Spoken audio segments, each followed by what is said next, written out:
The following is a production of DallasCowboys.com and the Dallas Cowboys Football Club. Let's go, baby! Are you ready for a break?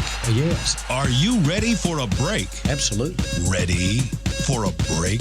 Yeah, and so much for that. It's time for The Break on DallasCowboys.com. We were on the break! With Nick Eatman, David Hellman, Ambar Garcia, and Derek Eagleton. It is Thursday, October 25th, 2018, Season 14, Episode number 67. Welcome to another edition of The Break, live from the SWBC Mortgage Studios at the Star. We appreciate you guys taking some time with us today.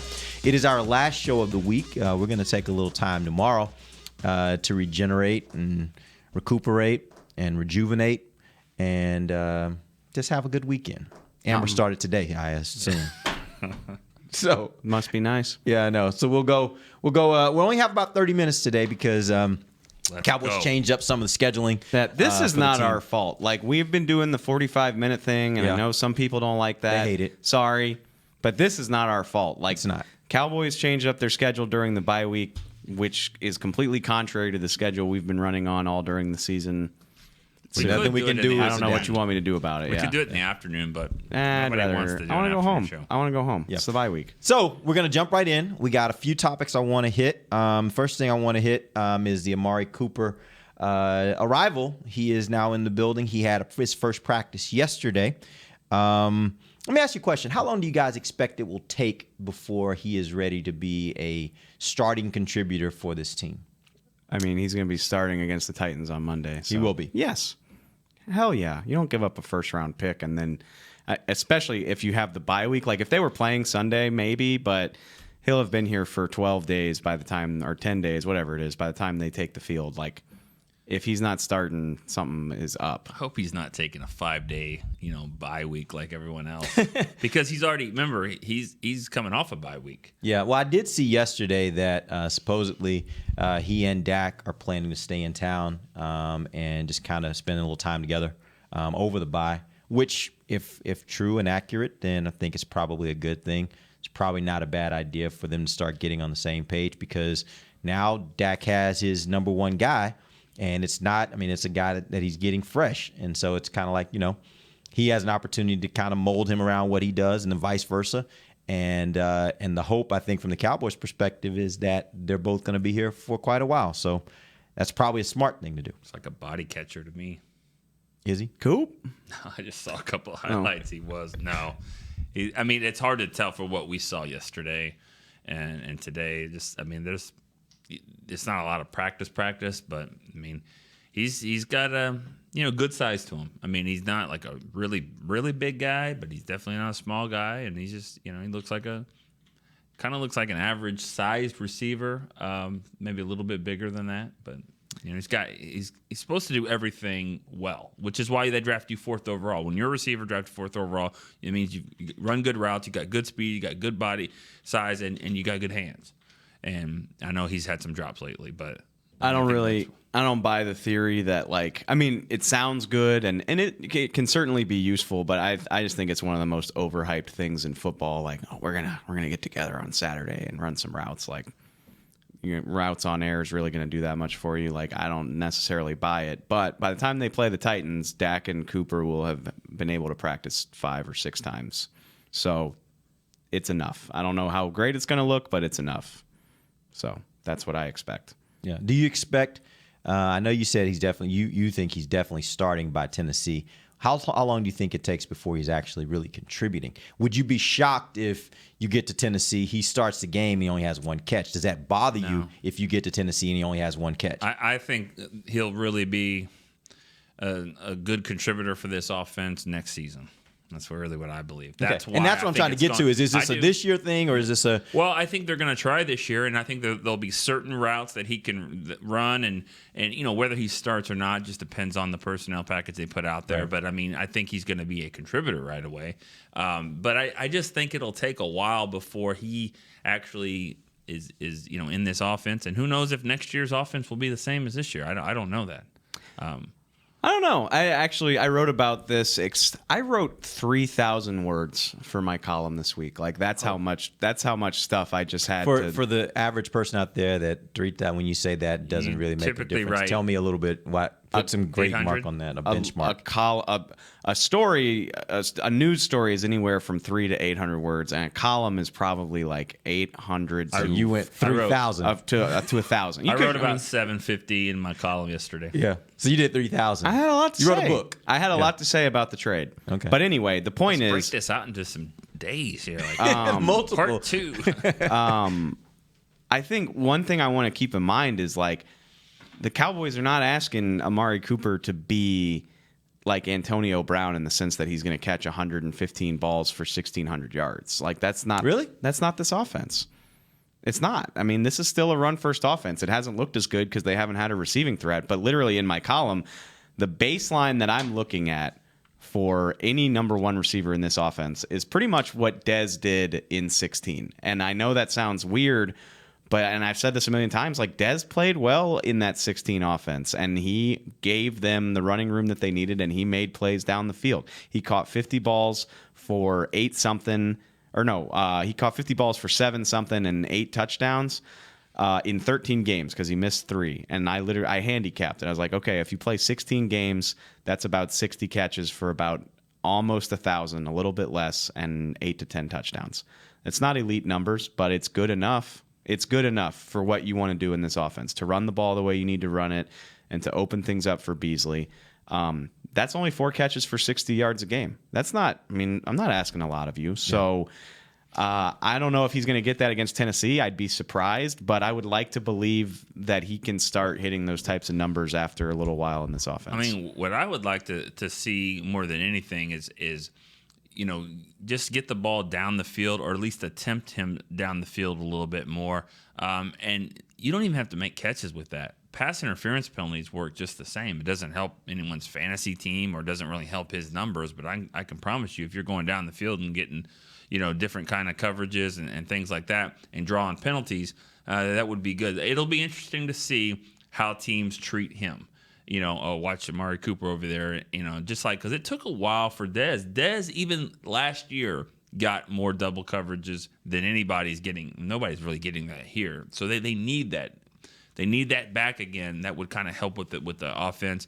But they're going to have to prove that he's worth doubling at some point. You got to prove that. And that's a good point. If it were me, and it's not, but if it were me and I were making the offensive calls in the game against Tennessee, I would come out in that game and I would just be bombs away that game. The reason why is because I need teams to think. Right.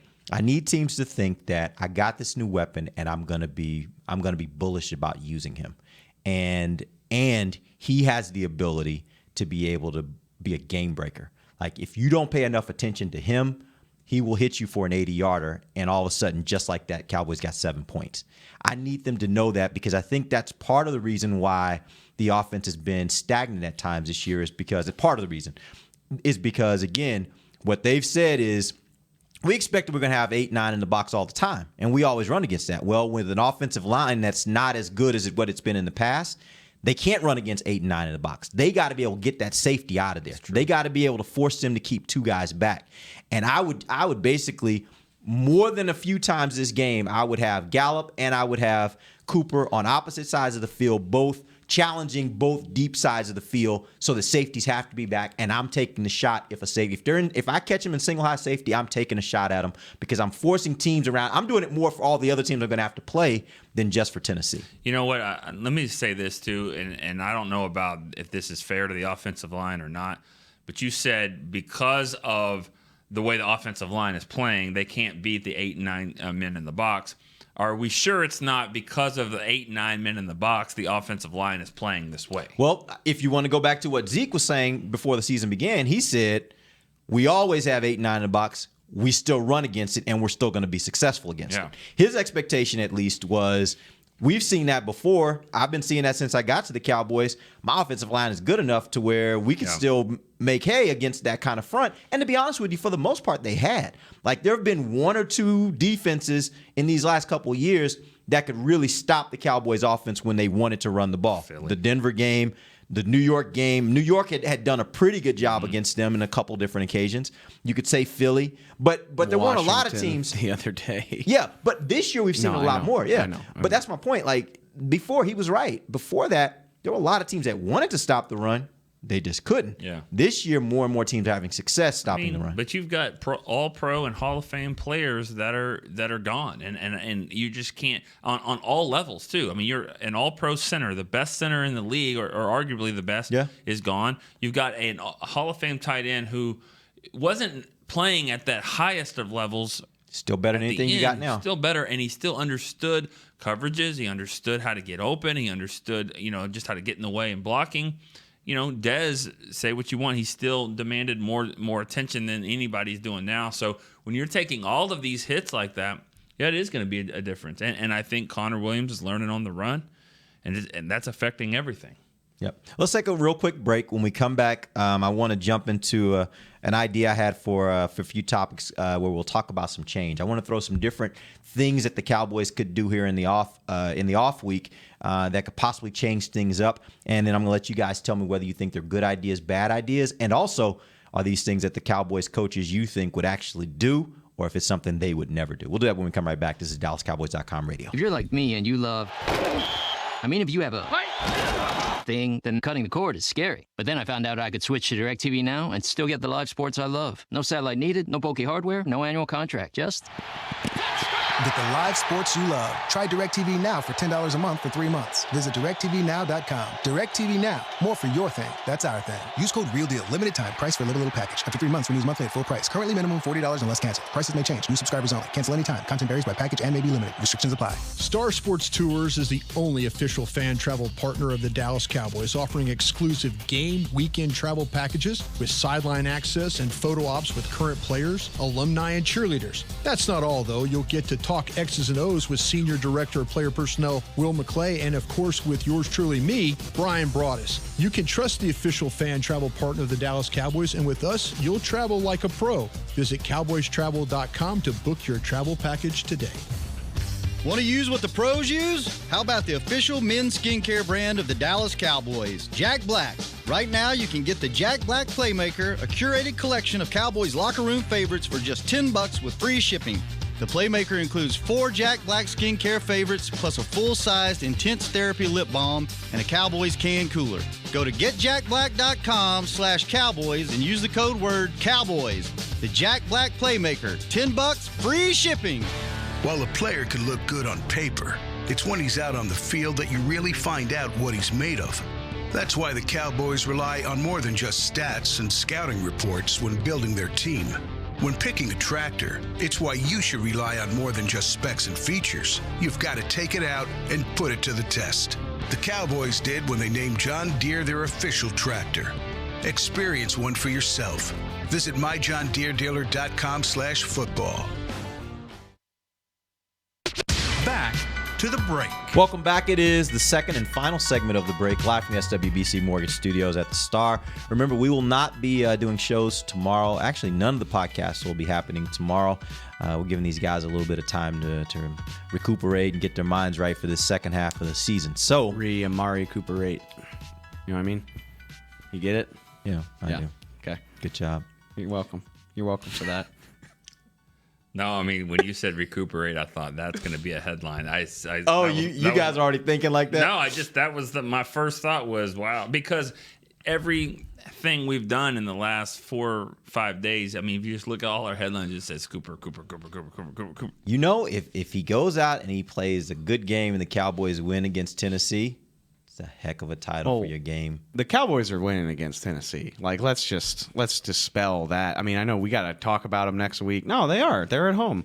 They're going to win at home, and then they're going to lose to the Eagles. And then I don't think you can take any game for granted. I'm not taking it for granted. I was just trying to make a smart ass comment. Okay, good. They're 3-0 at home. They're going to win, but they are going to win that game. All right. They're going to win that game.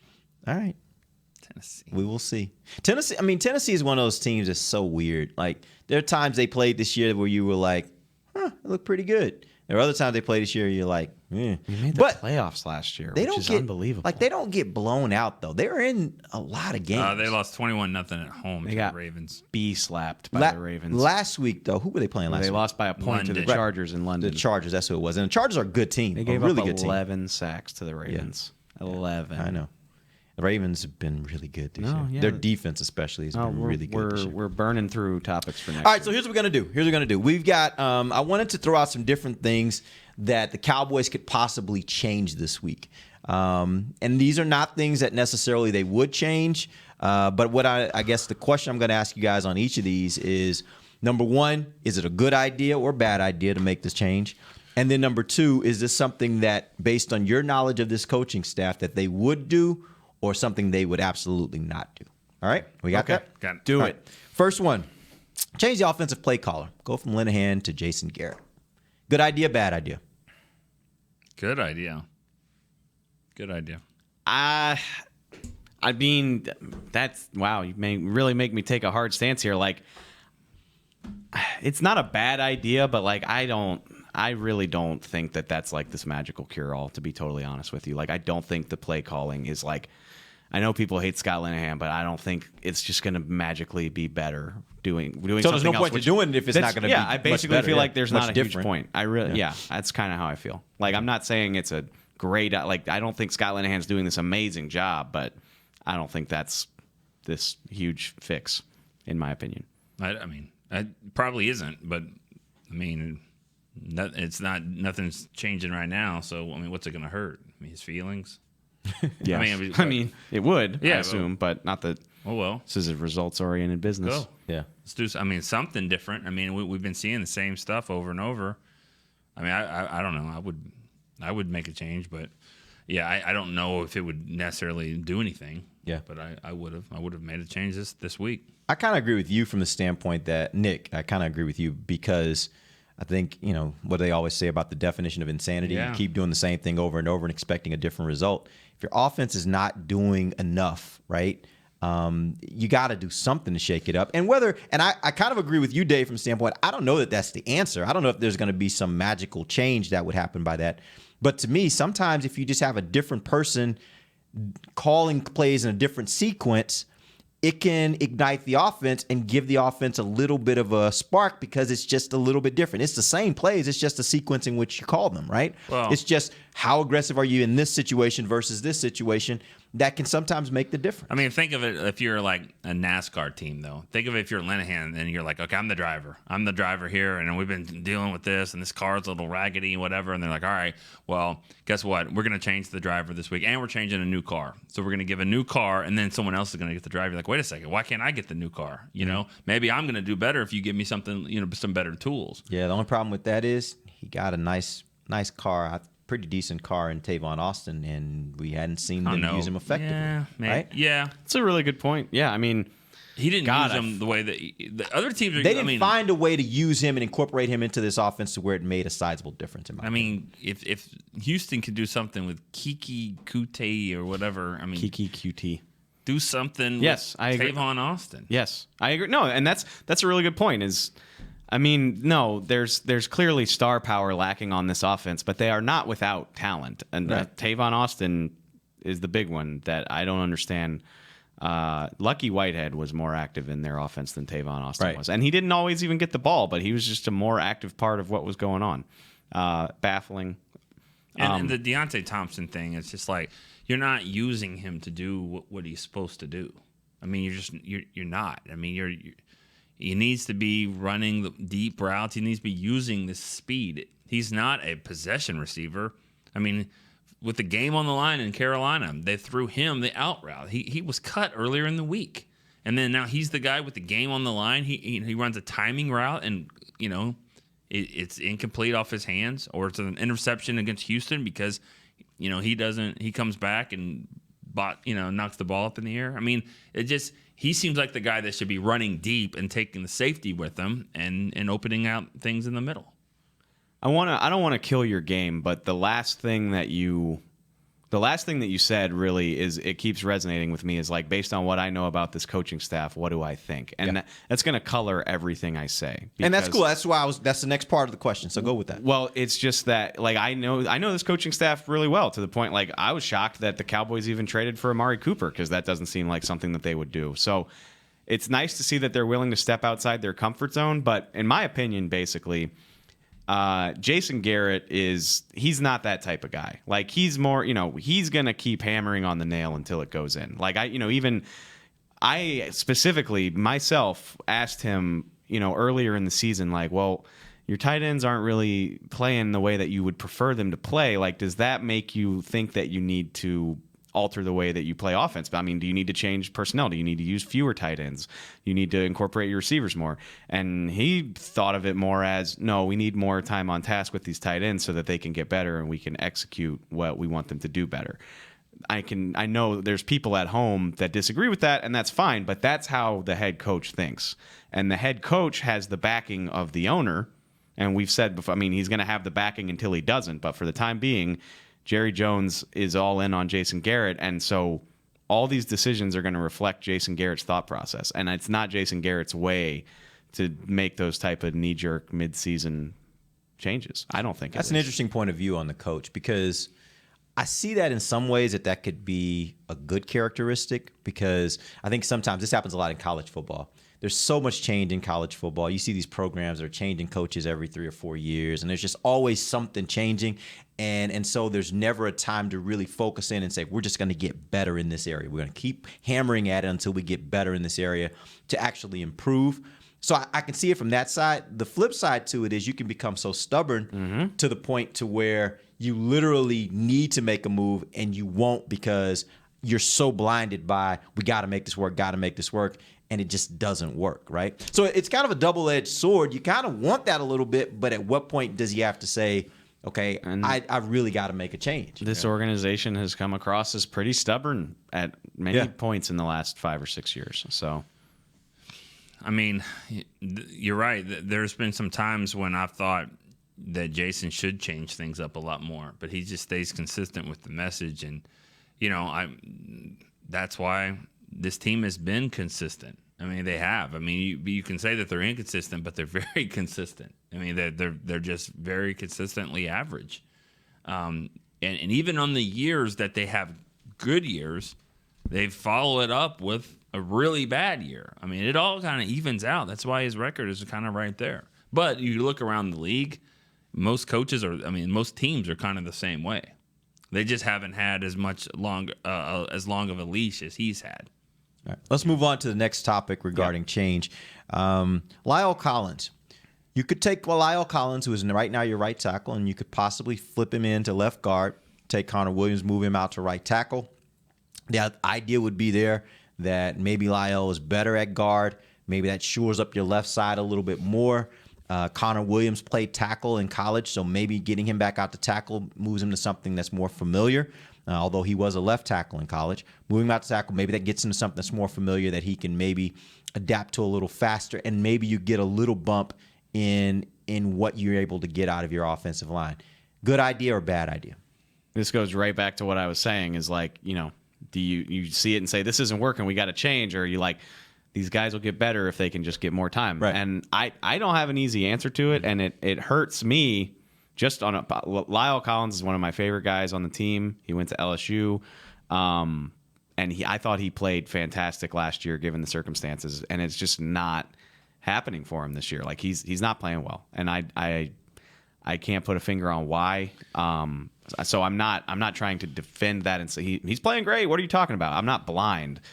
But I don't know what to do about that, and I really don't know if shuffling is the right call, because what's Connor Williams' problem when he's run into problems?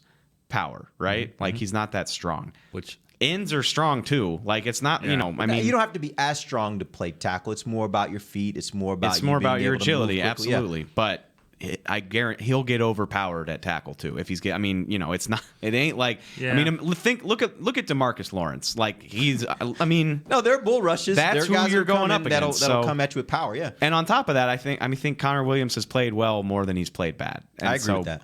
I worry about hindering his development at one position by flopping him, and you're already paying Lyle pretty good money at tackle.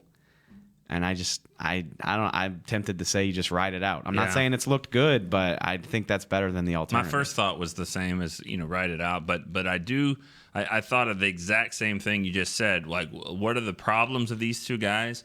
And I think that Lyle has become kind of big and, burly a little bit, and he has some problems with some speed rushers, and maybe, inside would be better for him. And on the flip side, I think Connor's got pretty good feet, but he gets overpowered some, and he might face less of that on the outside. But, if you could just do that quickly, then why do we go to training camp? Why do we have off season? If we could just do it like that, then why do it and have practice and all that time? And I don't know if that's necessarily the best answer, but it's kind of similar to the play calling stuff. I mean, maybe you can try it, but if you try it, how long do you stick with it? I mean, this isn't something you just go back to something else. So I don't see that happening.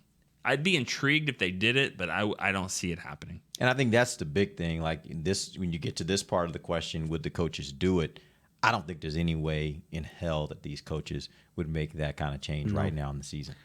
To be perfect, so go ahead. You know what? Another issue that the Lyle's dealing with as well is Jason Witten would line up on that right side. This team would play right-handed, and he'd have an experienced, good technique blocker, not strong all the time, but he held his own at times, and he doesn't have that guy anymore. And I think that they're hurting at the tight end position. So I think that's definitely affecting Lyle, and I think it would affect whoever the right tackle is too. I mean, you're not getting as much help as you typically have in the past. If you had asked me earlier in the week, if there was going to be a change, even more so than Scott Linehan, and I'm just, I'm taking a guess based on my knowledge of the team, I probably would have said Paul Alexander.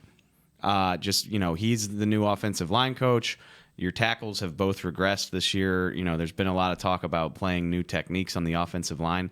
I would not have been surprised to see them make that change at all. But it's Thursday of the bye week. I mean, it's Friday for all intents and purposes, and that hasn't happened.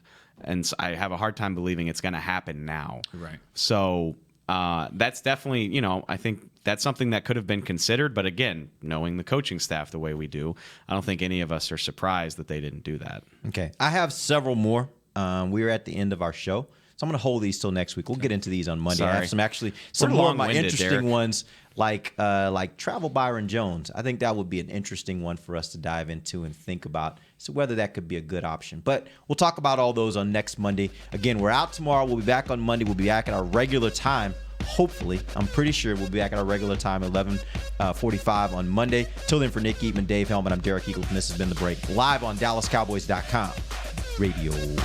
This has been a production of DallasCowboys.com and the Dallas Cowboys Football Club. How about this, Cowboys? Yeah!